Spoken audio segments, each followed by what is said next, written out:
Bien, amigos, hoy tenemos viernes y cuando mira ya es viernes. 5 de mayo del 23, luna llena, Ángel, Hilario, Araceli, Antonino, Máximo y Amador. Hoy es día del árbol. Es el árbol feliz, un amigo.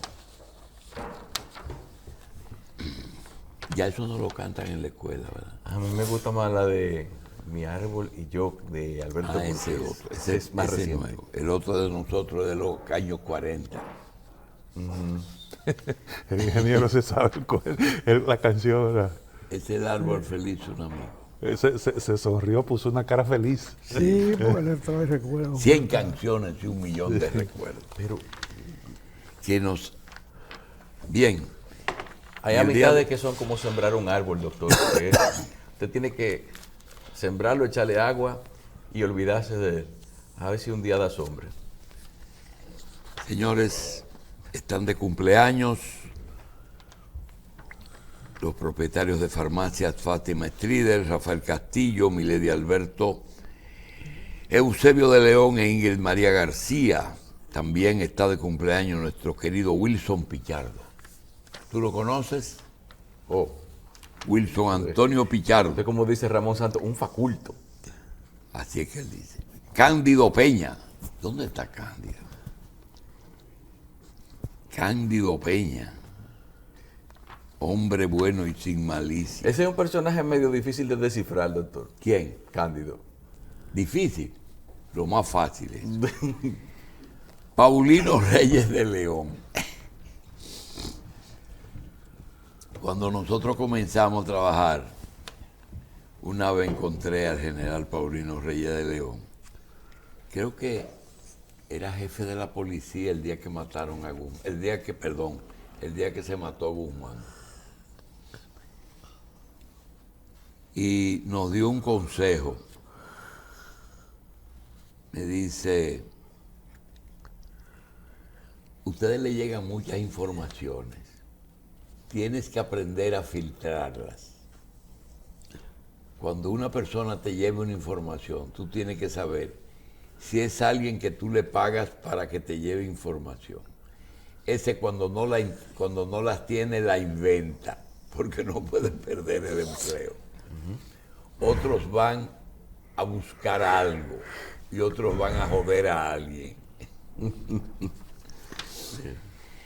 Roberto Fulcal y Encarnación, La Rancha, exministro de Educación y actual ministro sin cartera. Hay 2 religiosas que tienen el mismo nombre. Margarita Altagracia Cedeño de Fernández y Margarita Altagracia Cedeño. La otra se quitó el de Fernández. Las 2 tienen voto de...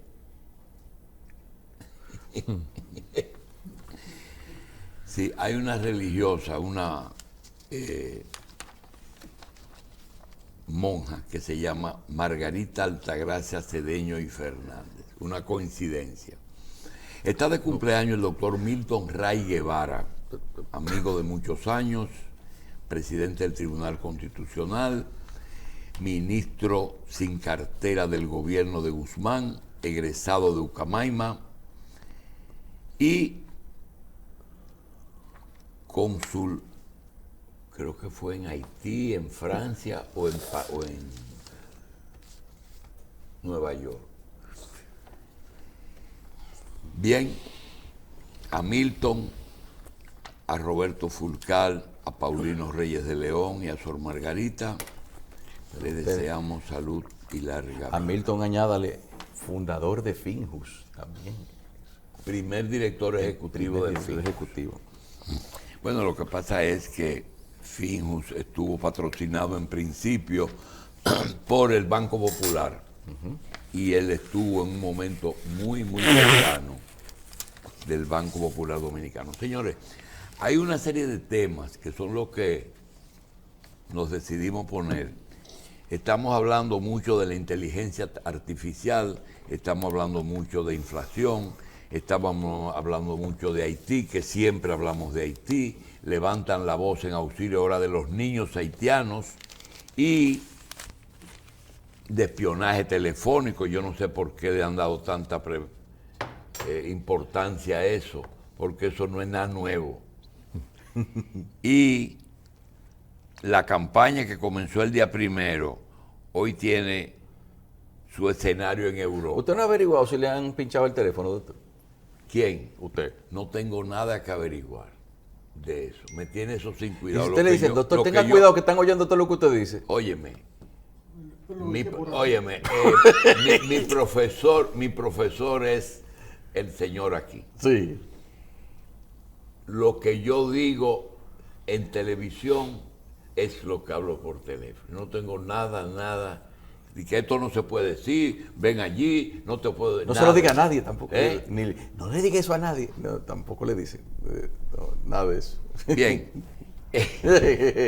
No, yo no tengo ese problema. Ese problema. Es más, un televidente que cada día me manda material importante, me dice: buenos días. El sistema Pegaso es un software diseñado y hecho por una empresa israelí, comercializado por una empresa española. Su éxito es lo sencillo que se inserta en los equipos, le envían un mensaje con un audio o video por WhatsApp, por ejemplo, y a usted darle a play, ahí queda instalado. El software cuesta entre 3 y 4 millones de dólares, comprándolo a broker que se lo vendan ilegal. Cuando es comprado legalmente por gobierno nos cuesta entre 6 y 6.5 millones. Lo que usted menciona de Pepe Goico era el famoso maletín, porque venía antes en un maletín grande, similar a esos que usan para transportar cámaras de video.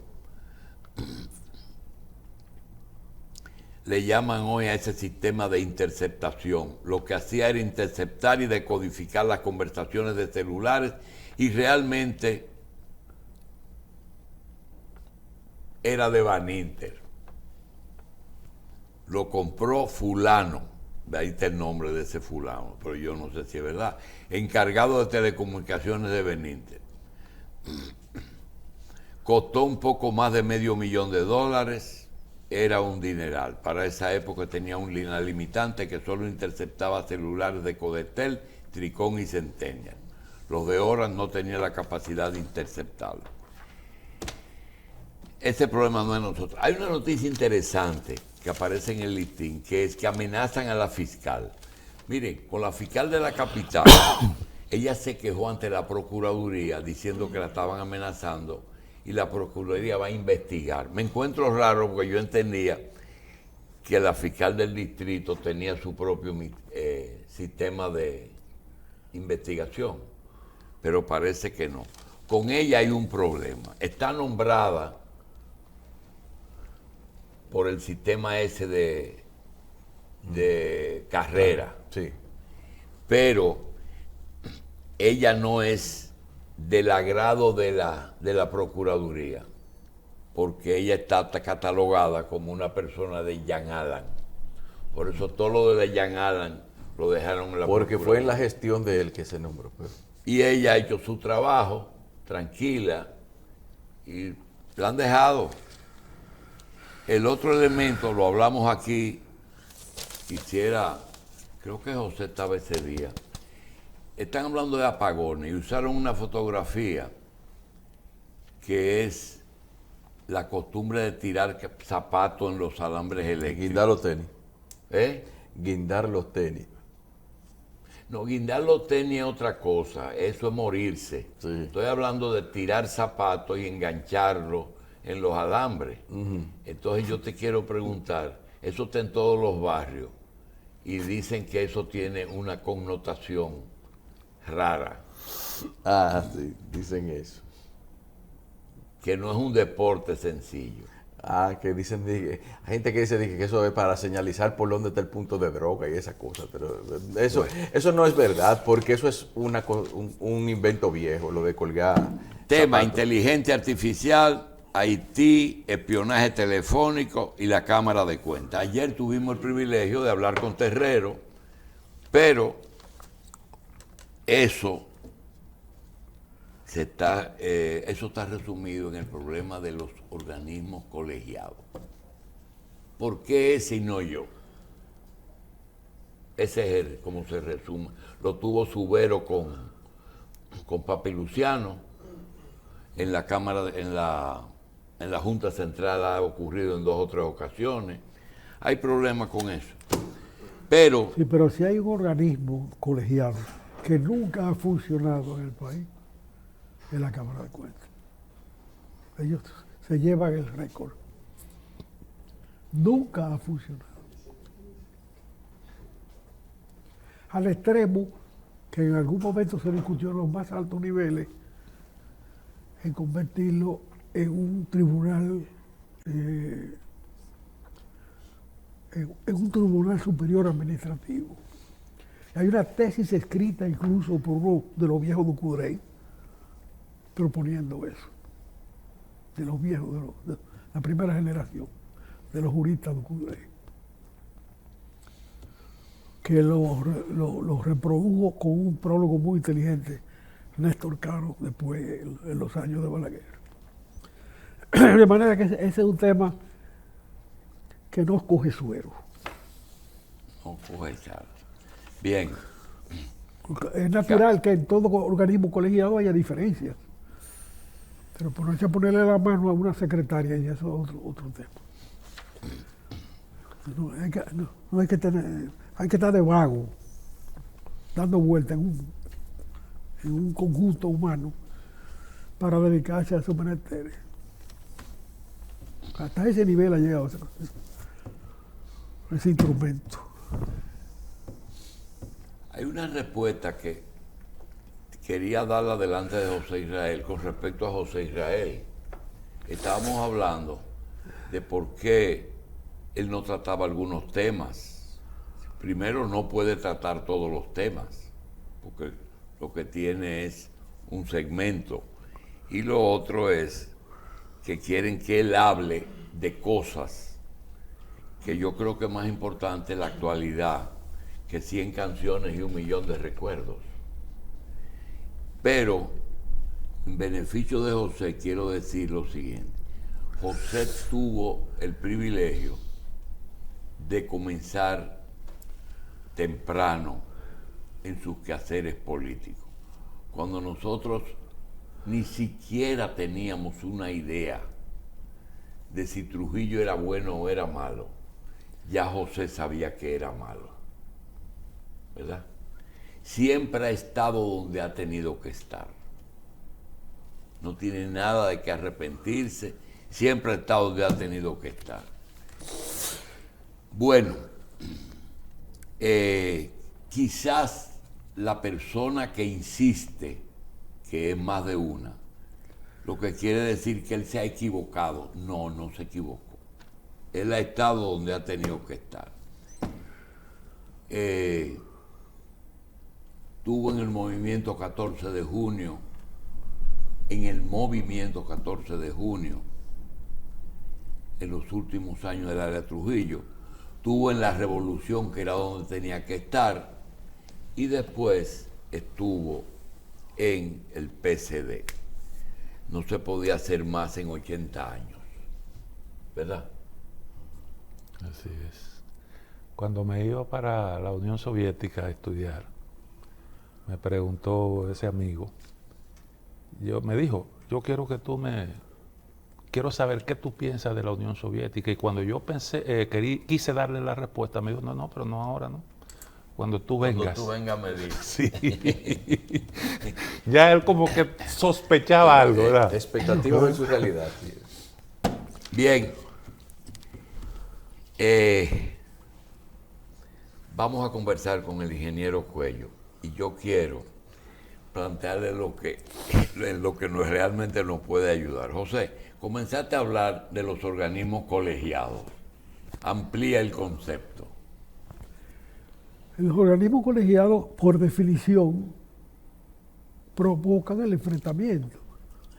se hacen de múltiples personas con los mismos niveles jerárquicos y en consecuencia el debate puede ser más o menos elevado de acuerdo a la condición humana de cada ciudadano de su nivel de capacidad.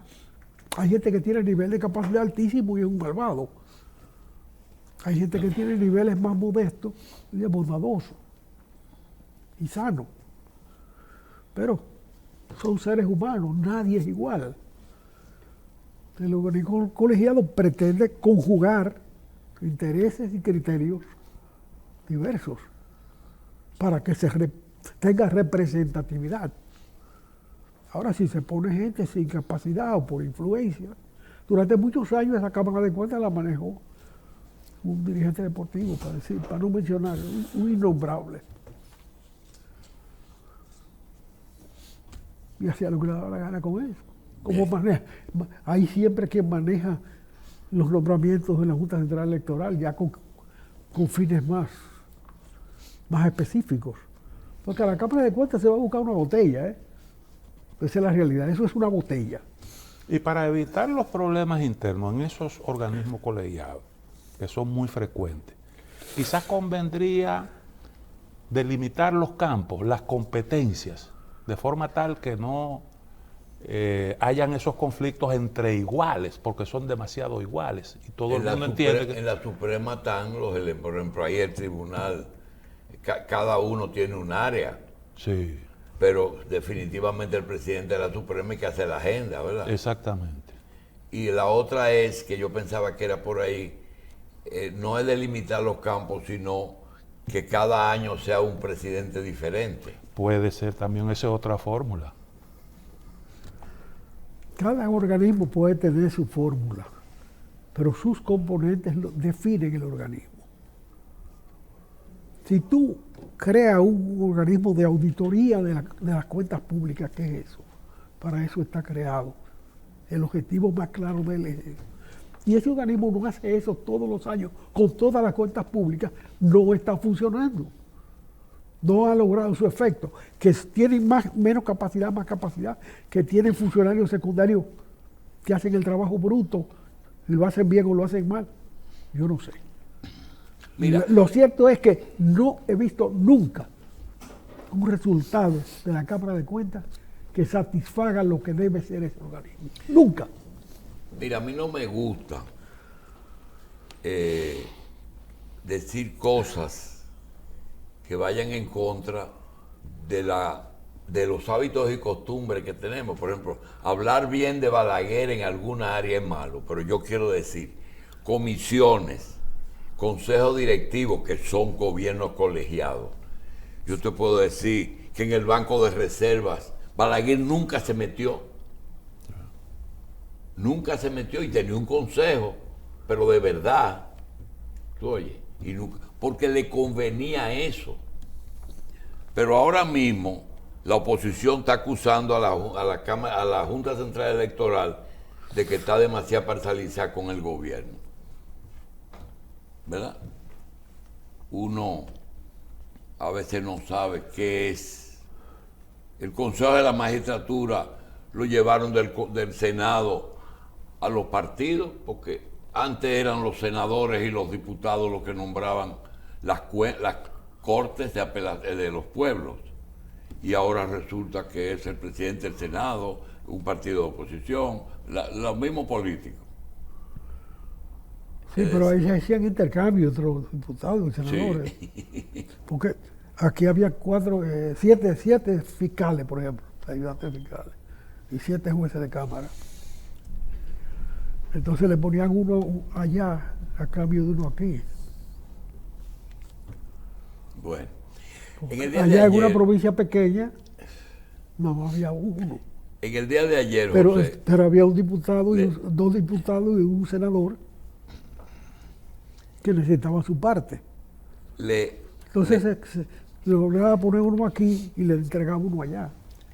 Y el día de ayer me tocó visitar 4 grupos económicos, llevando propuestas publicitarias.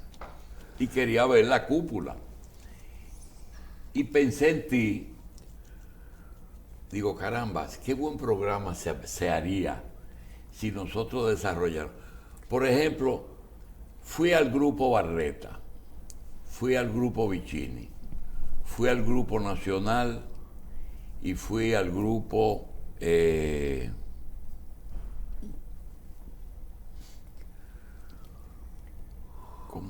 Viamar. Voy a esos sitios y, como es natural, en los lobbies están los fundadores. Me llamó la atención que voy a ver a Miguel Barreta, pero Miguel es hijo de una Barreta. ¿Tú oyes? Y son grupos que no los eligen cada 4 años.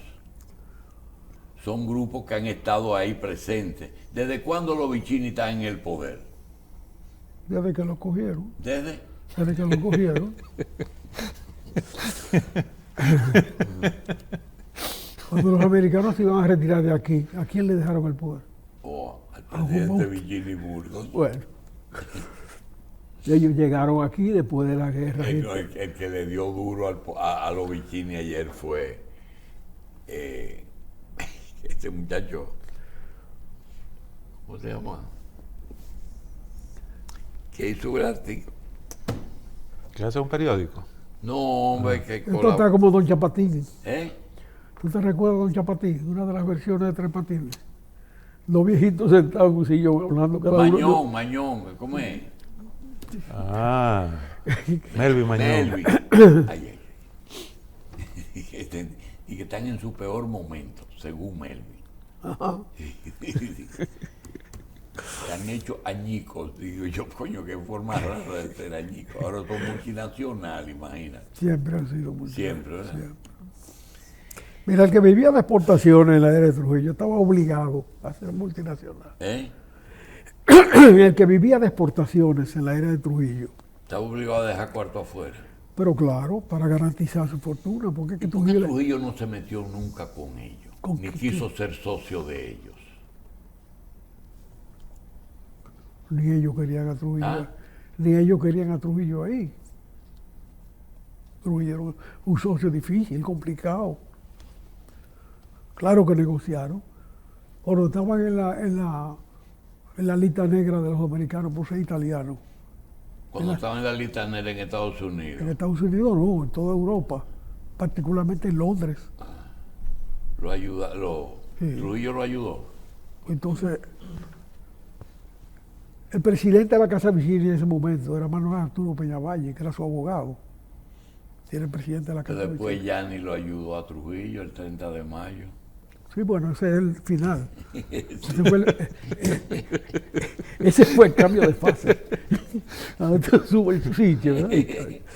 Pero lo cierto es que cuando Trujillo quería captar a Peñavalle para su gobierno, ellos le pusieron un precio.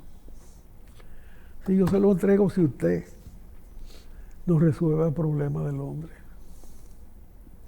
Y tengo entendido, de una fuente que me merece entero crédito, que el día que lo borraron de la lista en Londres, se trasladaron 78 millones de dólares a Suiza. Bueno. Eso es una suma muy grande en esa época. Y el comentario viene. Entonces ahí nombraron a Peñavalle diputado, pasó a ser senador y se convirtió en la cabeza del régimen durante un periodo más o menos largo.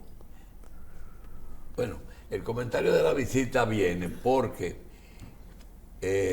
visité las dos empresas que son líderes del mercado automovilístico norteamericano y vi que la inflación que viene, el problema de los chips, que hubo escasez para los vehículos, pero veo que se va a iniciar una campaña muy bonita, por cierto, pero yo digo, caramba, por aquí no estamos tan mal, entre los dos vehículos de lujo de la General Motors, y de la Ford, el Cadillac y el Lincoln van a iniciar ahora una campaña publicitaria para promover,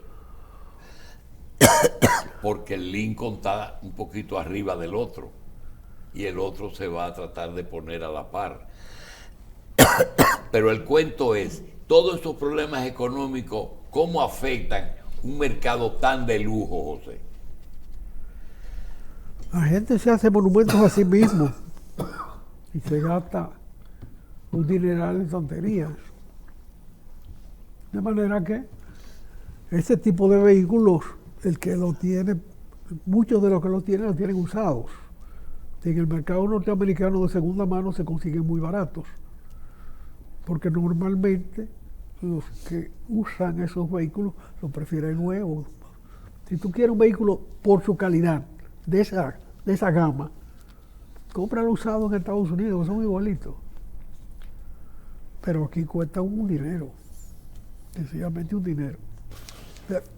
La vida cuesta. Ingeniero, hay mucha preocupación por el tema de la inflación. Se han venido aplicando una serie de políticas en el orden monetario, particularmente en Estados Unidos. La inflación, no obstante, sigue un poco alta. Ahora mismo la Reserva Federal acaba de producir un nuevo ajuste en la tasa de interés. ¿Cómo usted ve ese problema y cómo podría evolucionar? Fíjate, entre los acupunturistas de la economía se maneja con acupuntura. Tú punchas por aquí y sales por allá. Sí. Sí. Tú punchas un codo y te arregla el corazón. Unos vasos comunicantes que hay. Sí. Hay dos escuelas acupunturistas de la economía respecto a la inflación. Una es la que dice que el desempleo debe tener un tope de un 5%, a partir del cual tiene un efecto inflacionario que es necesario neutralizar. Por el tema de los salarios. Por el tema de los salarios, es la inflación por los salarios. En que cuando tú vas a contratar personas, hay menos personas disponibles en la gama que cabe tu necesidad, y en consecuencia se cotizan más caro. Si hay un desempleo mayor, es más fácil negociar cuando hay un grupo mayor. De manera que ese es un efecto que en Estados Unidos hace días que está vigente. Leí un artículo hace poquito en un diario estadounidense en el que se sugiere que para contrarrestar eso convendría promover los flujos migratorios. ¿Qué usted cree en ese Bueno, sentido? por otra parte, hay otros que consideran que el efecto de la moneda, del circulante, es el que determina la inflación. ¿Cómo se maneja el efecto del circulante? Sobre todo cuando los Estados Unidos han tenido una capacidad libre de emitir moneda desde Bretton Woods y la han tenido que resolver de diversas maneras. Hubo una emisión de moneda no solo norteamericana, sino en todas partes, aquí, incluso aquí, importante, con motivo de la pandemia, justificada en la pandemia, pero probablemente se utilizaron en otras cosas, que también pueden ser necesarias o no. Bien, lo cierto es que la pandemia justificó un exceso de circulante en todas las economías del mundo. Y por ahí se tiró moneda de todo tipo. Bien, una forma normal de rescatar moneda es elevar las tasas de interés para que crezcan los depósitos bancarios. Sacar dinero de circulación. Sacar dinero de circulación. De manera que ese doble efecto en mecánica se podría decir que genera un momento, una fuerza que obliga a un giro, a un cambio. Y estamos viviendo ese momento. Los dos efectos son vigentes en este momento. Tanto el desempleo en un nivel crítico en Estados Unidos, que como tú dices, como tú señalas, lo lógico es abrir la frontera. Y ellos están en un debate entre abrir la frontera o no abrirla, y el señor, están del mismo nivel de edad de los dos componentes izquierdos de aquí, disparata un poco y cree que moviendo la sede de la emisión de visados se quita la presión que le concentró Trump en la frontera haciendo un muro. Es una tontería, parece una tontería y parece una idea de don Chapatín. Pero realmente es asombroso cómo a ese nivel se toman decisiones tan ingenuas. Bueno, hazme una casa de visados, pero si aquí hay una casa de visados, hay una casa de visados norteamericana en cualquier país del mundo, porque hay que poner una frontera especial para los que quieren cruzar en este momento de manera ilegal, porque legalmente no le dan las visas, no califican. ¿Y no será, ingeniero, que si se hace alguna concesión permitiendo el flujo de personas a través de la frontera sur, eso pudiera salirse de control? Porque lo que nosotros hemos visto ahí últimamente es una situación penosa, miles y miles de personas. Sí, pero esperando. ¿tú crees que está bajo control que un haitiano salga de Puerto Príncipe cruzando la frontera con la República Dominicana? Se homologa en la sociedad dominicana un poco, se entere de que en Chile no necesita visado y arranca con cuarto prestado, robado, alquilado, lo que tú quieras, para Chile, en el punto de allá abajo, y se mete en Chile por un tiempo, y de allá arranca a pie para los Estados Unidos, cruzando el Darién. ¿Quién contiene eso? El desarrollo de Haití. Eso es lo único que contiene un flujo migratorio que lo define el supremo deber del hombre, que es sobrevivir. Y la respuesta no debería ser un poco replantearse la situación con América Latina de manera tal que cambie un poco el panorama y disminuyan esos flujos migratorios desordenados. Porque Estados Unidos quiere los flujos migratorios. Ellos saben que lo necesitan, pero lo quieren ordenado. Pero ellos y quieren atraer la mano de obra que a ellos les interesa. Pero ellos tienen flujos migratorios internos. Estados Unidos tiene zonas despobladas enormes, pero en Nueva York no aparece una habitación de pobre. Una habitación de pobre para compartirla con 3 pobres. No aparece.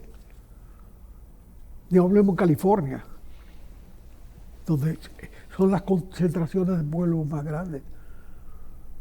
Estados Unidos y China lo que pudo hacer en América Latina. Exactamente. La cantidad de capitales que Estados Unidos trasladó a China para meter una intriga con los soviéticos, porque para eso fue, para tratar de que la unidad con los soviéticos no se convirtiera en un factor determinante de la geopolítica mundial. Y lo lograron. Lograron algo muy virtuoso, que merece 1000 aplausos, sinceros. 700 y pico de millones de personas pasaron al mundo civilizado.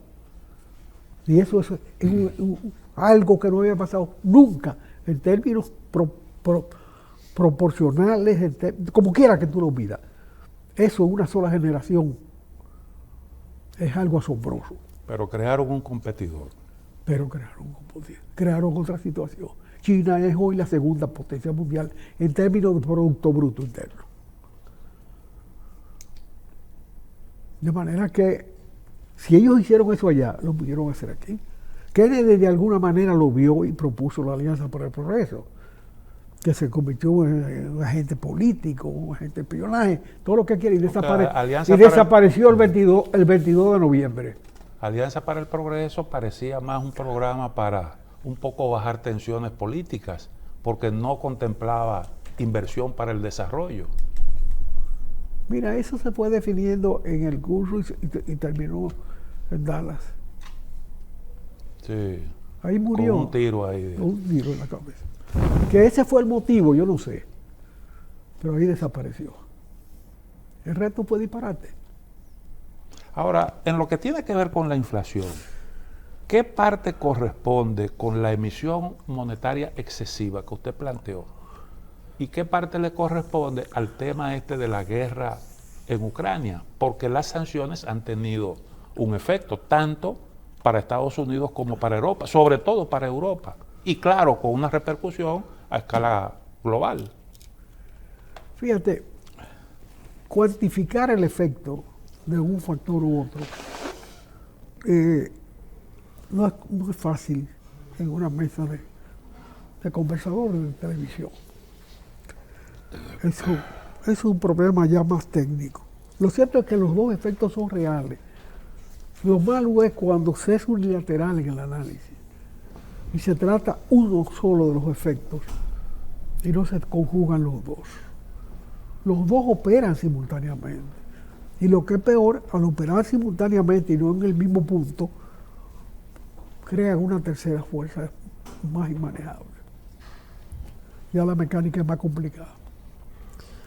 Pero no se puede ser unilateral en el análisis, como hace la Reserva Federal, una sola receta monetaria.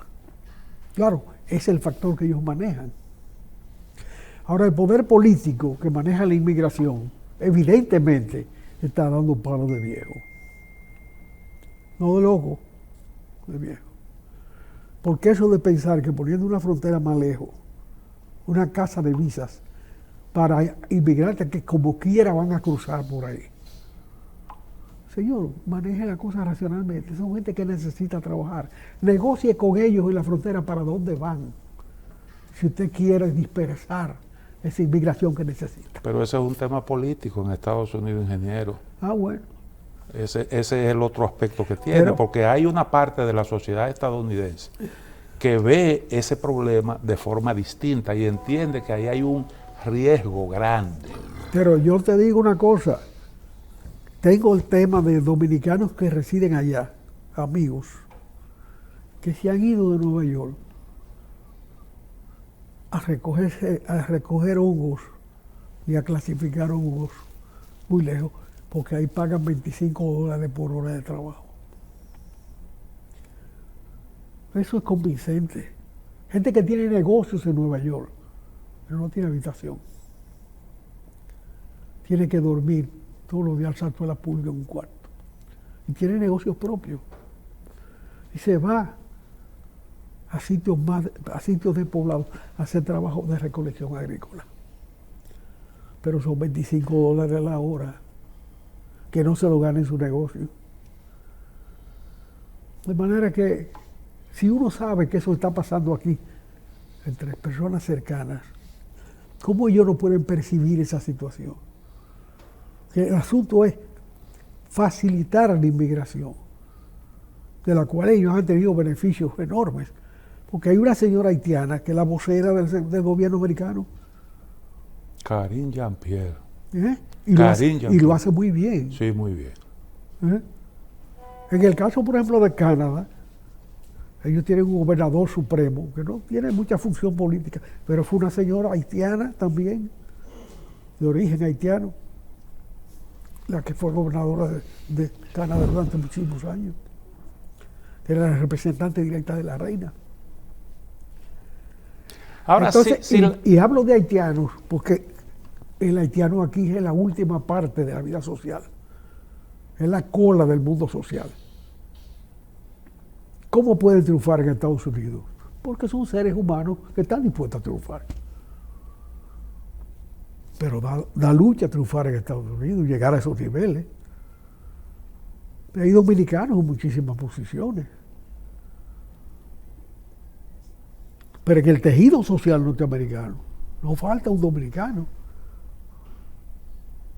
Entonces, ese es un fenómeno que es motivo de preocupación. ¿Qué preocupación? Se está hablando de un proceso de sustitución, de desplazamiento. ¿De qué? De la población anglosajona.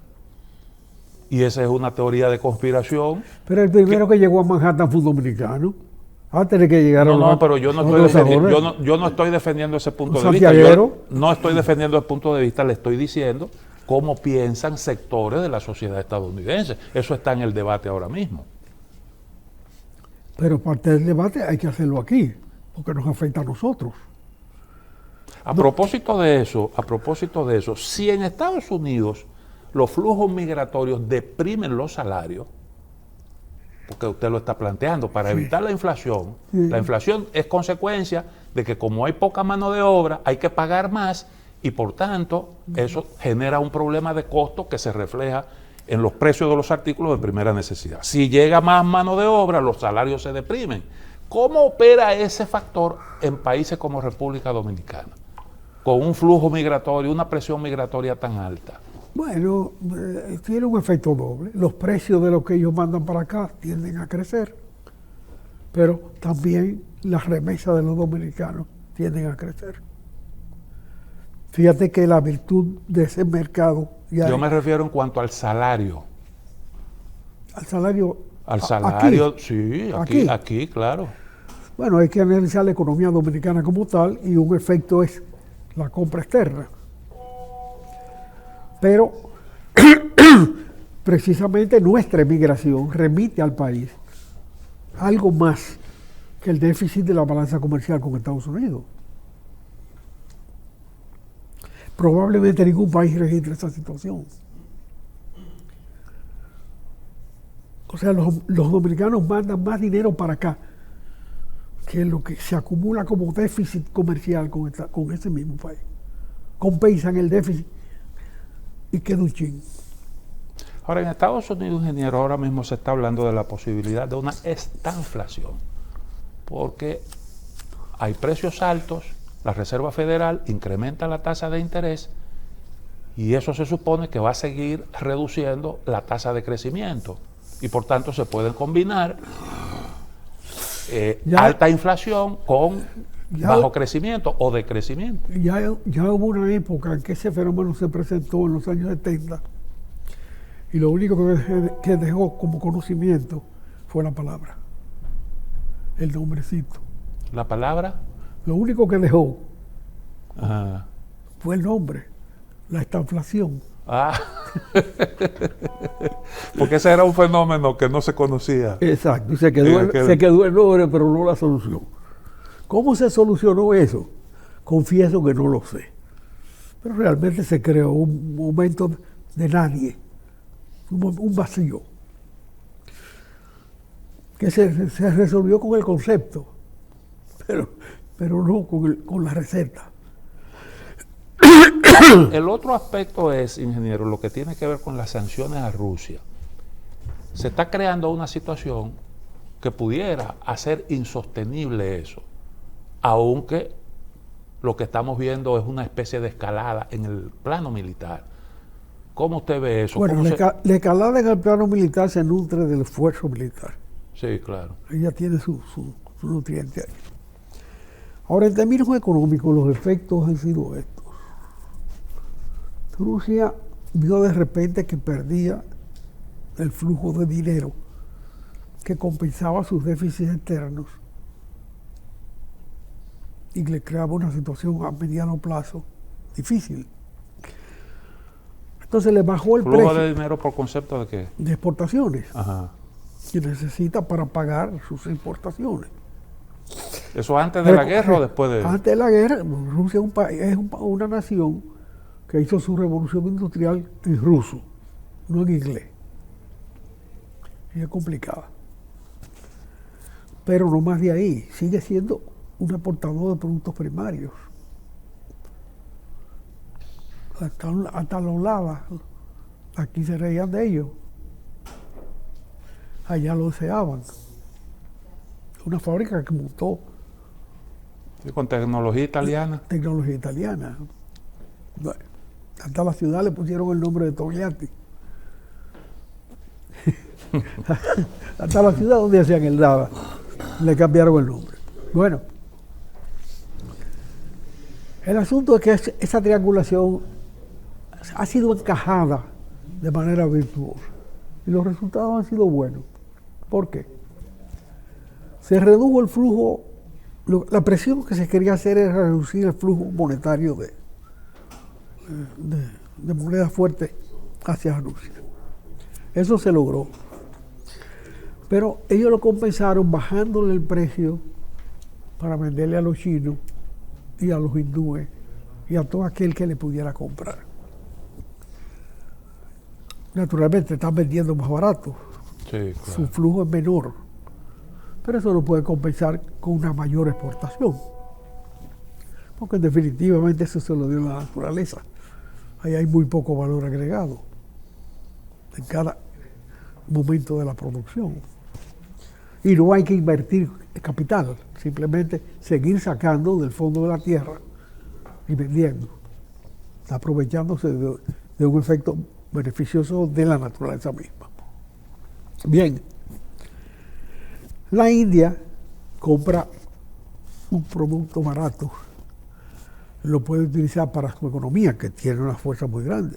La India en este mismo momento acaba de pasar a ser la nación de más población del mundo, en un momento en que su rival en términos poblacionales, China, está teniendo descensos en su población. Sí.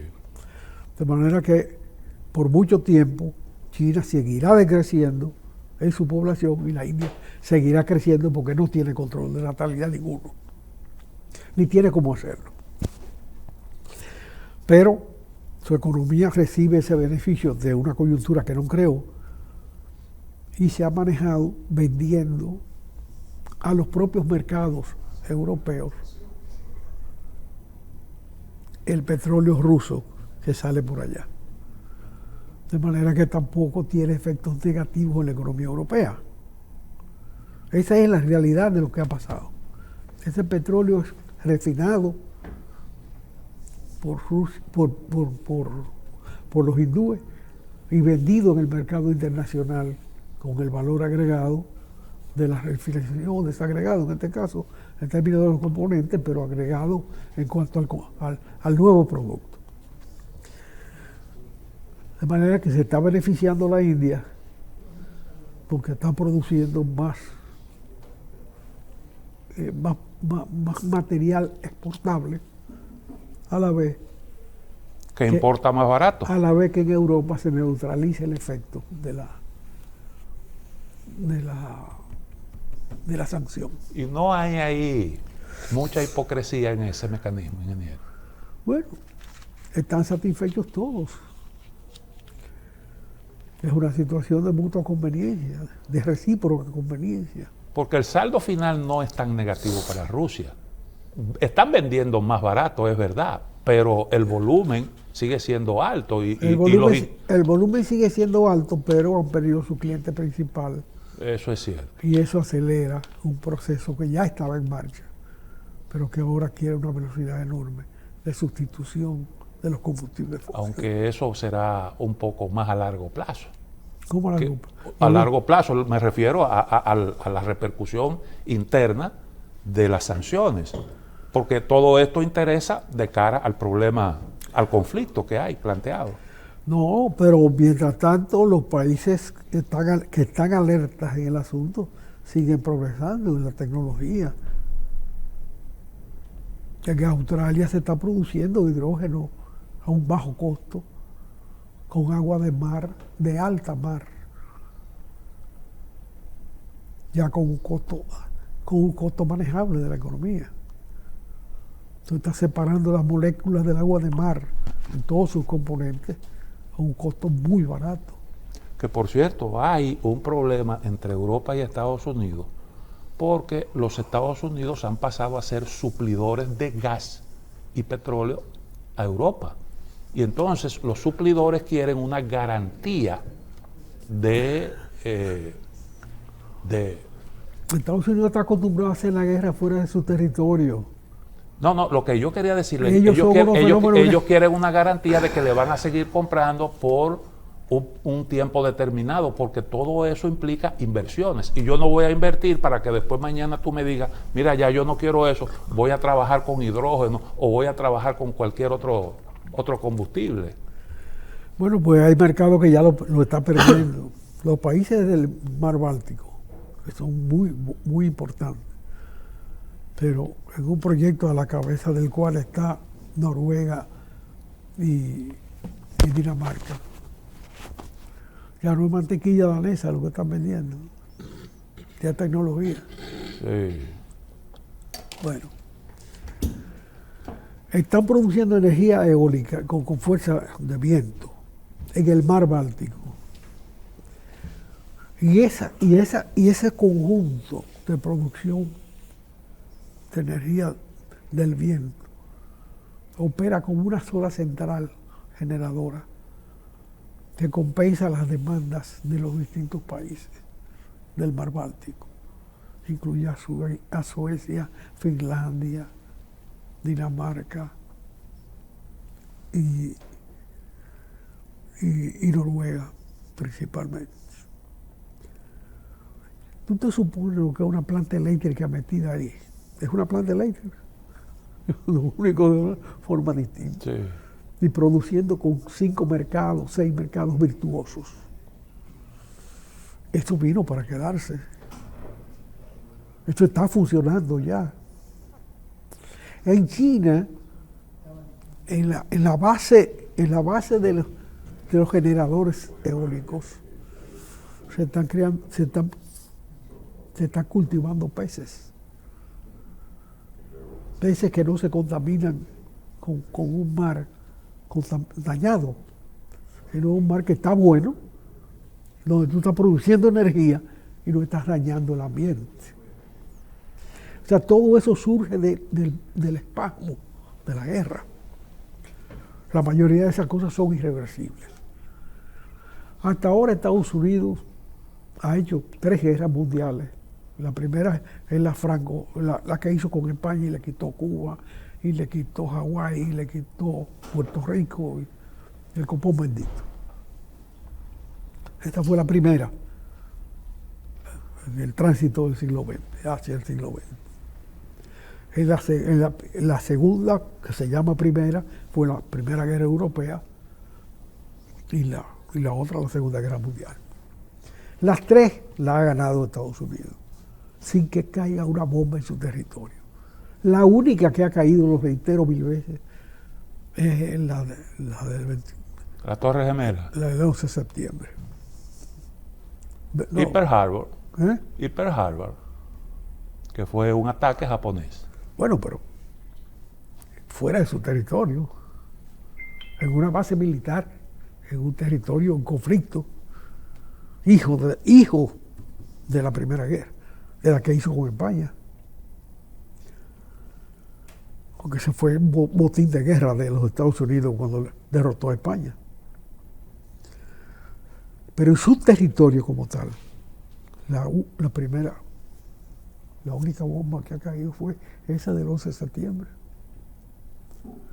la cual ellos borraron del panorama. Tú pasas por ahí en Nueva York, hay un hotel magnífico donde tuvieron las Torres Gemelas, que ni sueño hay de ellas. Eso está mejorado ya.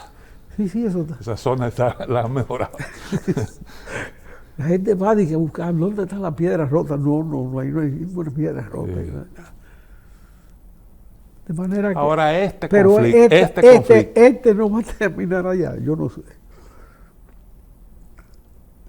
Claro, Rusia no tiene la fuerza que tenía entonces, y en este caso es rival. No tiene la fuerza que tenía entonces, pero ahora resulta que hay un enemigo que es mucho más poderoso, que es una alianza chino-rusa. Eso es un asunto que preocupa a muchos Sí, pero en Estados Unidos. ¿hasta dónde esa alianza supera la recomposición geopolítica? Porque China no ha puesto un tiro en la guerra. Pero le da sostén económico, ingeniero. No, sostén. Todavía no ha metido. Sostén económico comprando barato. Pero comprando y garantizando ingresos. Sí, garantizando ingresos, pero bajando costos. Sí. O sea, ellos están aprovechando hasta ahora en términos económicos esa situación. Recuérdate que ellos tienen un problema porque las relaciones con Estados Unidos en términos económicos se han debilitado. Ya su gran mercado norteamericano se reduce. Se reduce, pero el año pasado el intercambio tuvo cifras récord. El intercambio entre los dos países en 2022 fue como nunca antes. Bueno, aunque hay un proceso de desconexión creciente, eso es cierto. Yo vi el otro día en uno de los resúmenes del New York Times que publica el Listín Diario los sábados, había un reportaje sobre un chino que produce muebles para Estados Unidos. Muebles de Que se madera. estableció en México. Se estableció en México. Compró un bosque en México para talar y sembrar, sacar toda la virtud de la producción y la reproducción y exportar a Estados Unidos desde México. No chips, ni chaps, ni chups. Muebles de sala, comedor, esos grandotes que hacen los chinos. A Estados Unidos, que se trasladó rápido. O sea, la economía tiene una vida propia, que no hay quien la controle, no hay quien la controle. Ahí están instalados. Y al mismo tiempo, Mon sacó su fábrica de carros de Estados Unidos y la montó en México. Entonces, hay efectos virtuosos de la guerra. O sea, trasladar una fábrica de vehículos de un sitio a otro, de aquí a la esquina, no es una cosa fácil. Sí, claro. Eso tiene muchos componentes, muchos elementos. Ahora, el gran competidor de Elon Musk es China, que es el principal fabricante de vehículos eléctricos. Y entre los cuales están los de Mons. Sí, exactamente. Porque lo produce allá. Bueno, exactamente. Hay un proceso curioso, raro, porque... El gran problema de Mons es que él tiene como guía a Tesla. Él era un yugoslavo. Nikola Tesla, Sí. científico prominente. Uno de los genios del Sí, siglo sí. XIX, XX, que murió pobre. Y Trump, este señor como que va camino a su Murió pobre con un montón de patentes, Sí. de inventos. este va por el mismo camino. Tiene la misma audacia de Tesla, el mismo genio, pero no tiene contención. Hace disparate que cuesta mucho dinero. Sí. Esa operación La compra de Twitter, eso no de fue... Twitter y su destrucción, su desaparición, como No, y las inversiones en el como un espacio. fenómeno de biribirroque, como dicen por ahí, de brujería. Ahora usted habló de India. India es el país con una de las economías más dinámicas actualmente. Sí. Y a mí me da la sensación como de que va a ocurrir algo parecido que lo que está ocurriendo hoy con China. Si mantiene esos niveles de crecimiento, ya es la quinta economía del mundo, India. Lo que pasa es que lo que hizo virtuoso el proceso de China y Estados Unidos tiene un componente muy importante, que era la garantía del mercado americano. O sea, los americanos se instalaron masivamente allá a producir. Todavía hoy, el mayor inversionista chino en China, ¿sabe qué es? Taiwán. Sí, claro. Taiwán, que tenía un nivel de desarrollo muy superior a China cuando comenzó ese fenómeno, no se escapó más de China, sino que entendió que era su momento de volver a China. E invirtió una cantidad tan grande de dinero que creció a tal velocidad que sigue siendo el inversionista mayor extranjero de China. De manera que eso condiciona mucho su conflicto. Porque nadie pierde, nadie quiere perder en la guerra, ni en la paz. Solamente los genios visionarios que salen de lo convencional al disparate. Pero ya dejó su fenómeno. El carro eléctrico vino para quedarse en esta ocasión. No son los ensayos de la General Motors o de Ford en los años 80, 70, que se murieron en las vitrinas. Y hay países que le han puesto fecha ya a los motores de combustión. Eso llegó para quedarse y sobre todo porque el hidrógeno al mismo tiempo ya se puede producir a un costo más bajo. Ese era el componente que faltaba, tener un combustible sano, un combustible que no dañara el ambiente que te produjera la energía necesaria para el motor no convencional. Ya, eso no vuelve para atrás. Son muchos los intereses que ya se han involucrado en un proceso.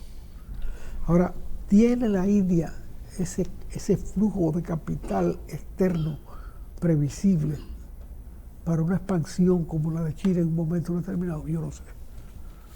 No sé hasta qué punto hay una coherencia en el gobierno chino o es la espontaneidad lo que le está favoreciendo.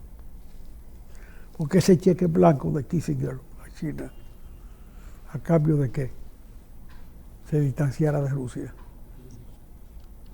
Tal vez no expresado así, pero en los hechos serán sus fines. Y en los hechos se cumplieron sus fines. Hoy Rusia acepta que China sea el líder del mundo asiático. Además se acepta en el mundo asiático. Sí, claro. Que es otro aspecto importante. Porque Rusia siempre tuvo una vocación europeísta concentrada en Leningrado, en Petersburgo y un poco en Moscú. Pero ya está mirando. El resto era asiático como tal. Sí. Pero hoy está mirando ya en sus más altos niveles otra vez hacia Asia, donde naturalmente ellos tienen más capacidad de reinar, pero de reinar. No, claro. Hay otro tema, ingeniero, que siempre le echamos un vistazo. Me gustaría aprovechar su presencia para darle seguimiento a eso. El asunto energético local. No, aquí esto termina con una Cogentrix. ¿Con una? Con una Cogentrix. Sí, esto termina por donde empezó. O sea, en 4 años se ha avanzado. Bueno, hubo indiscutiblemente una distorsión política y social y sanitaria con la pandemia que no perdona lo que ha pasado en términos energéticos, porque podía avanzarse de otra manera. Pero es caricaturesco que la última gestión de contratación de energía por parte de este gobierno sea alrededor de otra Cogentrix. Del balaguerismo que para fines electorales terminaba construyendo un disparate. Eso no es posible. Eso es imperdonable. Nos descuidamos. Porque el tiempo que estuvo el PRD en la oposición es un tiempo que ejerció una meditación constructiva sobre el tema. Y se esperaba que su versión política, la destilación de su versión política, que le cambió la D por una M, no pase de una D por una M en el aspecto energético. Ellos estaban obligados a haber rendido más en los 20 años que estuvieron fuera del poder, en el aspecto energético. Le traje algo de los negros de Asua, la imagen de dos plantas flotantes que están instaladas en el lugar. Y en verdad es un sitio donde estar ahí, tú te das cuenta de que el sonido permanente, los que viven ahí y todos los que pescan y hacen cosas, siempre lo que están permanentemente oyendo un porque es un sitio donde es como una central de generación, donde además de estar los tanques de gas de Puerto Viejo, también hay unas plantas eléctricas y un parque solar también. Pero a esto se le añaden también 2 barcazas, que quiero ver si el director me las puede mostrar ahora un momentito. Son matrícula de Monrovia, porque son instrumentos flotantes, pero son precisamente con una bandera de Turquía y una de República Dominicana. Se ven, una tiene aspecto como de subestación. A ver si es posible que nos la puedan mostrar la foto los muchachos. Esas son las plantas a las que usted se refiere, de que quizás no tienen la eficiencia en cuanto, o sea, no son consumidoras excesivas de combustible fósil. No, yo me refiero a una que está en Boca Chica, abandonada y triste, que la van a poner a producir de urgencia, porque ya hay déficit de producción energética. Y no hay tiempo de licitar y contratar. Pero fíjate cómo termina este gobierno. Ha pasado, ya estamos en términos electorales, ya estamos en tiempo electoral. Míralas ahí. Es una planta flotante, debe ser turca de producción. Fíjate, los turcos están produciendo ese tipo de plantas para capitales extranjeros, necesariamente no turcos. Y las mandan a vender en el camino. Con una que salió para acá, no se pusieron de acuerdo y está en Cuba produciendo. Se cruzó a Cuba. Ellos saben que eso está muy cerca. Al presidente de Haití lo asesinaron justo cuando retornaba de Turquía, donde firmó contratos energéticos para instalar precisamente plantas de ese tipo. Sí. Bueno, pero Y él hizo una denuncia y unas cosas. ese es el negocio de los turcos. A los amigos acá, a los amigos le decían turcos porque llegaron con pasaporte de Turquía. ¿Cómo fue cuando los turcos disolvieron? El Imperio Otomano. El Imperio Otomano que manejaba toda esa zona. Y se desperdigó por aquí esa virtuosa raza que le llamaban los turcos. En Dorgan revivió el Imperio Otomano, ahí en la salida del mar. Bueno. Pero aquí realmente se está desconociendo lo que, salvo las inversiones privadas menores en eólica, se está desconociendo el mundo, la evolución del mundo energético. Y se está machacando lo mismo de antes. Esa planta, la planta que hablamos la semana pasada, está en Boca Chica. La planta de... Es una planta que está en desuso hace tiempo, a la cual van a poner a funcionar con un contrato semejante al de Coyentre. Que si está parada cobra y si está trabajando cobra. Bueno. Pausamos.